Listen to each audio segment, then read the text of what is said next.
हे welcome back. यसमा हामीले असिमेट्रिक क्रिप्टोग्राफी हेर्नेवाला छौँ। ठिक छ। सो ओके, असिमेट्रिक की क्रिप्टोग्राफीमा के हुन्छ भन्दाखेरि दुईवटा की युज गरिन्छ, प्राइभेट की र पब्लिक की। अनि कसैको पनि पब्लिक की युज गरेर जसले उसलाई म्यासेज पठाउनु पर्ने उसले चाहिँ पब्लिक की युज गरेर रिसिभरको पब्लिक की युज गरेर इन्क्रिप्ट गर्छ र रिसिभरले आफ्नो प्राइभेट की युज गरेर डिक्रिप्ट गर्छ। कन्सेप्ट यो हो। ठिक छ। सो यसमा के भइरहेछ, public key is announce to the public and private key is kept the secret by this receiver. रिसिभरको आफ्नो हुन्छ। Anyone who wants to send data to the receiver must encrypt using receiver's public key. जसलाई पठाउनु पर्ने हो उसको चाहिँ public key use गरेर गर्नुपर्ने हुन्छ र अनि जसले पाउने हो उसले चाहिँ आफ्नो प्राइभेट की युज गरेर गर्छ। Let's see the algorithm. एउटा अल्गोरिदम छ RSA algorithm. So inventors are Rivest, Shamir and Adleman, त्यही भएर यसलाई RSA भनेर भनेको।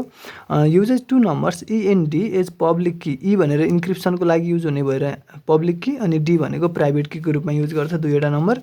सो यसरी काम हुन्छ। यसमा चाहिँ साइफर टेक्स्ट इन्क्रिप्सन चाहिँ कुनै एउटा म्यासेज P प्लेन टेक्स्टलाई गर्नु पर्यो भने P चाहिँ इन्टिजर फर्ममा राखिन्छ, अनि P को पावर E मोड यान गरिन्छ र यान र E चाहिँ के हुन्छ त, यान र E चाहिँ पब्लिकलाई नोन हुन्छ। र अनि डिक्रिप्सन गर्नु पर्यो भने यो साइफर टेक्स्ट सीलाई चाहिँ C को पावर D डिक्रिप्सन की अनि मोड यान गरेर गरिन्छ। ठिक छ। सो यसको अल्गोरिदम छ steps to select private and public key. Private र पब्लिक की कसरी सिलेक्ट गर्ने, अनि गरी इन्क्रिप्सन कसरी, डिक्रिप्सन कसरी। सी सुरुमा दुईवटा प्राइम नम्बरहरू लिने P र Q। ठिक छ। प्राइम नम्बर हुनु पर्यो।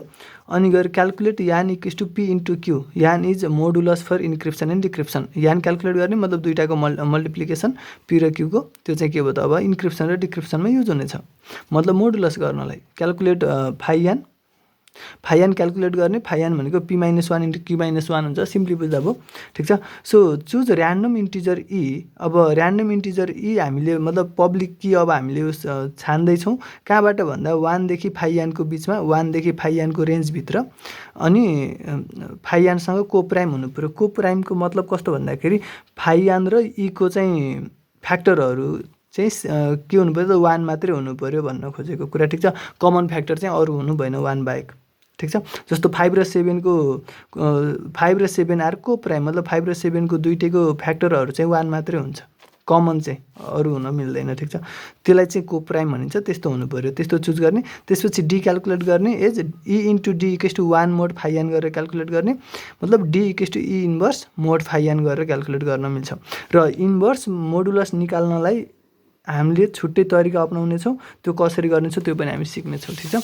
सो अब हामीले यसरी के गर्यौँ त भन्दाखेरि E र D, अनि हामीसँग अब E, D र यान छ। ठिक छ। सो E र यानलाई हामीले पब्लिक की भनेर पब्लिकलाई दिन्छौँ, अनि D र यान चाहिँ हामीले डिक्रिप्टको लागि राख्छौँ। So now E and are announce to the public and D and phi are kept secret. D र फाइ चाहिँ हामीले अरूलाई दिँदैनौँ है।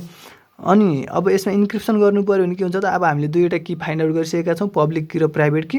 सो इन्क्रिप्सन गर्नको लागि के गर्छ त, रिसिभरको पब्लिक की यान कमा E चाहिँ लियो। त्यसपछि के गर्यो त, represent plain text by positive integer. Plain टेक्स्टलाई हामीले पोजिटिभ इन्टिजरमा रिप्रेजेन्ट गर्छौँ। याम सच द्याट याम चाहिँ 1 र यानको बिचमा हुनु पर्यो।